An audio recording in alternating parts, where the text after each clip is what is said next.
So, kunin natin yung point A tsaka B. So, alam na natin na yung slope, kunin muna natin yung slope ng A and B natin.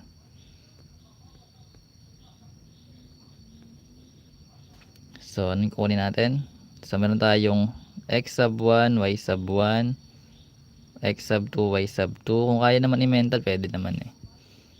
Papakita lang natin yung mga ways. So, x sub 2, that, diba yung m is y sub 2 minus y sub 1 over x sub 2 minus x sub 1. So, sub lang natin yung slope. Meron tayong 1 minus 0 over negative 2 minus negative 4. Negative 2 minus negative 4. So, this will become 1 over, lo, di ka marunong.